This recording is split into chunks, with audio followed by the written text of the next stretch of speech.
What if everything Jamie and Claire believed was a lie? Outlander Season 8 begins with a revelation so earth-shattering, it threatens to destroy everything they fought for. A message from the shadows, a chilling whisper from the grave. She's waiting for you. Just 6 haunting words that pull them back into a nightmare they thought had ended. But this time, it's not just about loss. It's about secrets buried so deep they could tear their world apart. As Jamie and Claire dive headfirst into this mystery, they'll discover that some truths aren't just painful, they're deadly. The episode wastes no time dragging us straight into chaos. Jamie and Claire, finally settled after years of war, heartbreak, and sacrifice, find themselves facing a storm they never saw coming. It starts with something simple, an ordinary day at Fraser's Ridge. The sun is shining. Life feels peaceful. And for the first time in years, it seems like they've found a moment of calm. But peace never lasts long for the Frasers. A letter arrives. No sender, no clues, just that ominous message. She's waiting for you. Claire's hands tremble as she reads it, her heart pounding. Every memory of Faith's loss rushing back like a wave threatening to drown her. Jamie reads over her shoulder, and something shifts in him, that unbearable grief he buried deep within. The guilt of not being there when Claire needed him most. It all comes crashing back. At first, they try to brush it off. Maybe it's a cruel joke, someone playing on their deepest wounds. But the weight of those words is too heavy to ignore. Claire tries to stay logical. It's impossible, she tells herself. Faith died, she saw her die. But there's a voice in the back of her mind, one that's seen impossible things come true before. Time travel. Survival against all odds. Why couldn't this be possible too? Jamie, ever the skeptic, tries to be strong for Claire. But something about that letter haunts him. Late at night, when the house is silent and Claire is asleep, he stares at the note, tracing the handwriting over and over. There's something familiar about it, something he can't quite place. Could it be connected to someone from their past? Or is this just another cruel twist of fate? Their search for answers begins with the one person who might know more than she's letting on, Francesca. That mysterious mention of Faith back in Season 7 wasn't just a passing comment. It was a warning. When Claire confronts her, Francesca's reaction is cold, guarded. She speaks in riddles, her eyes avoiding Claire's desperate gaze. Some things, she says slowly, are better left forgotten. But Claire refuses to let the past stay buried. Every instinct tells her there's more to this story, more than anyone is willing to admit. If there's even a sliver of hope that Faith could be alive, she has to find out the truth, no matter the cost. The tension grows thicker with every passing moment. Jamie, torn between protecting Claire and chasing the truth, finds himself haunted by memories of that tragic night, the guilt, the crushing sense of failure. It all comes flooding back. But now, there's something stronger than guilt driving him. There's hope. And just when it seems like things couldn't get more complicated, Lord John Grey steps back into their lives. But this time, he's not just a friend offering quiet support. He's holding back. He knows something he's terrified to reveal. When Jamie confronts him, the air between them thickens with tension. Lord John's usual calm is replaced by unease, and his warning is sharp and clear. You don't understand what you're digging into, Jamie. If you love your family, you'll walk away from this. But Jamie Fraser has never been one to walk away from family. As their search deepens, so does the danger. Shadows start to move in the corners of their lives. Whispers of people watching them, following their every step. A chilling realization dawns: someone doesn't want them to find the truth. And whoever they are, they're willing to do anything to keep the past buried. But Jamie and Claire aren't the only ones caught in this web. William, Jamie's son, though he doesn't yet know it is beginning to sense that his life has been built on secrets. His doubts about his own identity are growing, and with every unanswered question, the rift between him and Lord John threatens to explode. As the walls close in around them, Jamie and Claire must decide how far are they willing to go for the truth. Because if Faith is alive, finding her won't just be a fight for answers. It will be a battle for survival. And this is just the beginning. The weight of the letter lingers over Jamie and Claire like a storm cloud ready to break. Every breath feels heavier. Every second drips with the unbearable question, what if Faith is alive? But hope is a dangerous thing, can drive a person to madness, and as they chase the faintest shadow of possibility, that fine line between hope and desperation begins to blur. Claire's mind becomes a battlefield of logic and emotion. Every rational thought tells her that this is impossible, that Faith died in her arms, her tiny body lifeless, her heartbeat gone. She remembers every second of that pain, the cold emptiness that followed. And yet, that letter, that cruel, impossible message gnaws at her every waking thought. She knows she should dismiss it as a trick, but she can't. Not after everything they've survived. Jamie watches her closely, feeling powerless. He's faced armies, fought wars, survived betrayals, but this is different.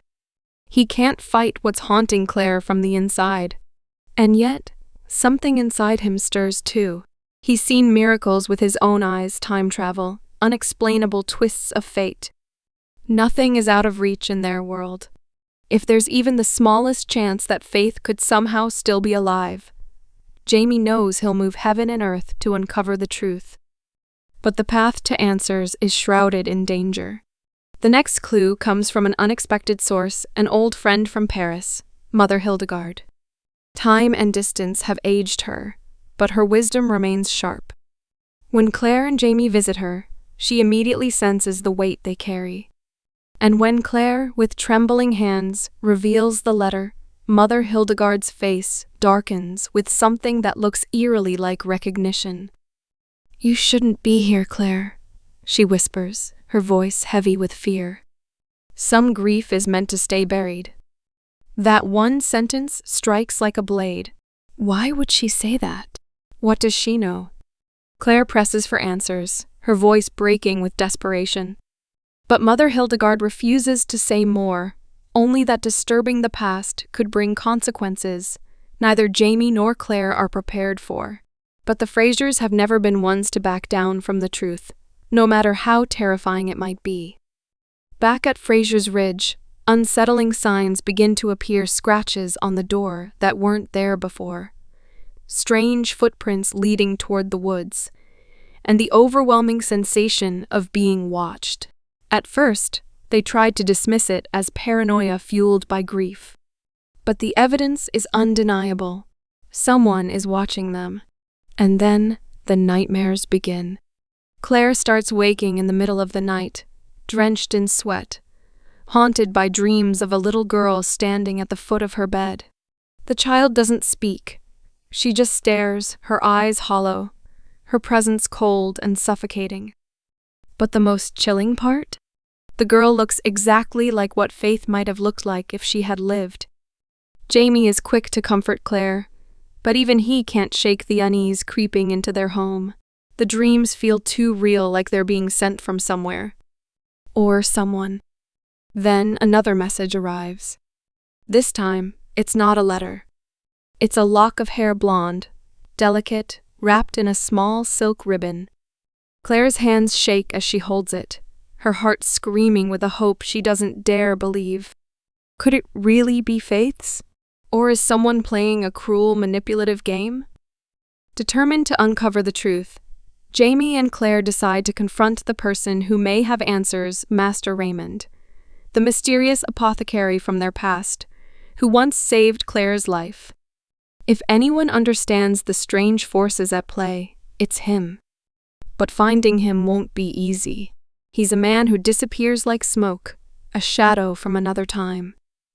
Their journey leads them to a hidden message left behind by Raymond himself, a cryptic symbol carved into a tree near Fraser's Ridge. The mark is unmistakable, a sign from the past. He knows, and he's trying to reach them. But as they prepare to follow the trail, danger closes in from all sides. A stranger arrives at the ridge. A man with no name, his face cold and unreadable. He claims to be a traveler, but something in his eyes betrays him. There's a darkness there, something cruel and calculating. One evening, Jamie catches him lurking near their home, watching from the shadows. A confrontation follows raw and violent, but before Jamie can get any answers, the man vanishes into the night, leaving behind only a chilling warning carved into their door. Leave the past alone. But how can they leave it alone when the past refuses to stay buried? As Claire and Jamie brace themselves for what's to come, one thing becomes clear: this is bigger than them. Bigger than grief. Bigger than fear. Some force or something is pulling the strings. Shadows, and if they want to survive what's coming, they'll need to face not just the horrors of the past, but the darkness rising right in front of them. The battle for the truth has begun, and for Jamie Fraser, it might be the darkest fight of his life. The chilling message carved into their door, "Leave the past alone," is more than just a threat. It's a warning. But Jamie and Claire have come too far, faced too much, to turn back now. The trail to Master Raymond is growing colder by the day, yet their determination burns hotter than ever. Every step they take unravels more of the mystery, but with every answer comes another layer of danger. It begins with a name. Fergus, ever loyal and resourceful, brings them word of a hidden contact in New Orleans. Someone who claims to have knowledge of Raymond's whereabouts. Desperation pushes Jamie and Claire to take the risk. Their journey leads them across the ocean, far from the familiar lands of Fraser's Ridge, into a city pulsing with secrets, whispers, and shadows lurking in every corner. The contact, an enigmatic woman known only as Madame Lavo, speaks in riddles and half-truths. She tells them that Master Raymond walks among the living, but not in the way they might expect. According to her, Raymond exists between worlds, neither dead nor truly alive, a man tethered to time by forces even Claire's scientific mind struggles to comprehend. But then comes the true shock. Madame Laveau speaks of faith. She hints that the child Claire mourned may have been touched by something beyond human understanding. Sometimes, she says, her voice low and grave, the dead don't stay where we leave them. Claire is torn between terror and hope. Could it be possible? Could Raymond have somehow intervened all those years ago? Is there a chance, however small, that faith was taken not by death but by something else? Meanwhile, Jamie feels the pressure mounting from every side. The stranger who threatened them at Fraser's Ridge lingers in his thoughts. Who was he? And why did his words feel so personal, so inevitable? It's as if someone has been orchestrating this nightmare from the very start, playing them like pawns in a game they can't yet see. Back in New Orleans, the danger escalates. Claire and Jamie realize they're being followed, silent figures in the night, eyes watching from shadows. Then comes the attack. A violent ambush leaves Jamie wounded, the attackers vanishing as quickly as they appeared. It's clear now someone will do anything to stop them from uncovering the truth. But it's too late for fear to stop them. Desperation pushes Claire to confront the unthinkable. She begins to question whether her bond with faith could still exist beyond life and death. Dreams turn into vivid visions, glimpses of a little girl lost in the void, calling out in silence, her eyes pleading for help. And then the breakthrough. A letter, hidden among Master Raymond's old belongings, falls into their hands. It's cryptic, written in symbols and fragments of old languages, but one message is clear. Time is not a straight path. Some doors never close. That revelation sends a chill through Claire's soul. If time is a circle, could there be a way to reach Faith? If she truly exists beyond the veil? Jamie, despite his injuries, stands by Claire's side, ready to face whatever comes next. But there's no denying the truth anymore. They are walking a path where history, fate, and dark forces collide. As they prepare for what's ahead, one terrifying realization becomes clear. Finding Faith might not just mean saving her, it might mean facing something much darker than death itself. The journey back to Scotland isn't just a return to familiar soil. It's a descent into something far more dangerous. Every step Jamie and Claire take is laced with uncertainty, and the burden of the truth they've uncovered weighs heavily on their heart. The cryptic message from Master Raymond's letter haunts them. Time is not a straight path. Some doors never close. But the question remains, what door have they unknowingly opened? At Lallybroch, the air is thick with unease. Ghosts of their past seem to linger around every corner. Jenny senses it too. There's something unnatural at play. The shadows seem darker, the wind colder, and every night brings vivid, chilling dreams. Claire dreams of Faith again. But this time, it's different. Her daughter isn't lost in a void she's trapped, reaching out for Claire through a shimmering fracture in time itself. For Jamie, the torment becomes deeply personal. The scars of battle are nothing compared to the fear of losing everything again. The memory of losing Faith was a wound that never fully healed. And now, the possibility that she's already lost Faith once. She won't lose Jamie too. As they delve deeper into Raymond's writings, they uncover a terrifying truth. The fractures in time weren't random. They were caused by interference from a force older than Raymond himself, a force that thrives on pain, on altering fate for its own gain. And that stranger who attacked them? He's no ordinary enemy. He's a servant of this darkness, tasked with ensuring the timeline remains untouched, or punishing those who dare to defy it. Time is running out. Claire realizes there's one last chance to save Faith, a ritual buried deep in Raymond's final notes. But it demands something unspeakable. Jamie must confront his darkest memory, the moment of Faith's death, and willingly relive that unbearable pain. Only by facing this trauma head-on can the bond between timelines be restored and Faith's soul be freed. The weight of this challenge nearly breaks Jamie. The memory of holding his lifeless daughter, of seeing the light fade from Claire's eyes all those years ago, is a wound that never fully healed. Reliving that agony feels impossible, but Claire stands by him, reminding him of the strength they've always found in each other. The ritual begins at midnight, under the shadow of ancient standing stones on the outskirts of Paris, an eerie reminder of where their journey with time first began. The air is thick with power, and as Jamie steps into the circle, the past crashes down upon him.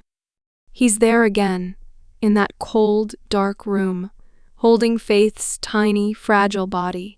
The pain is suffocating. But this time, something is different. Claire's voice anchors him a thread of light in the overwhelming darkness. She's waiting for you, Jamie. Don't let her go. And then Faith shatters reality. Time bends, folding in on itself, and Jamie finds himself not just remembering, but truly there, standing before Faith alive, vibrant, and crying out for her father. It's not just a vision. It's real. But the joy is short-lived. The dark force they've been running from manifests in full fury, determined to tear Faith away once more. The battle that follows isn't one of swords or fists. It's a battle of will, of love, of sacrifice. Jamie fights with every ounce of strength he has, refusing to let go of his daughter again. Claire stands beside him, pouring every bit of her healing power into keeping their family together. But time is relentless. The force strikes back, threatening to unravel everything they've fought for.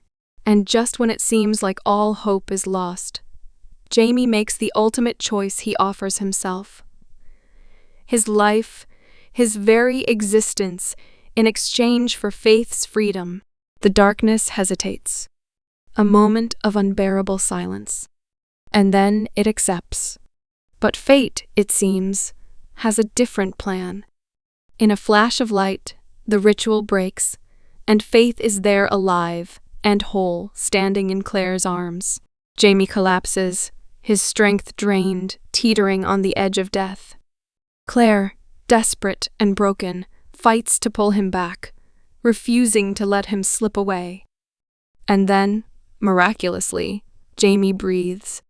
The sacrifice wasn't his life. It was the pain, the memory, and the willingness to face his deepest suffering that shattered the Force's grip on them. As dawn breaks over Paris, the Fraser family stands together whole, but forever changed. Faith is alive. The battle is won, but the scars of their journey will never fade.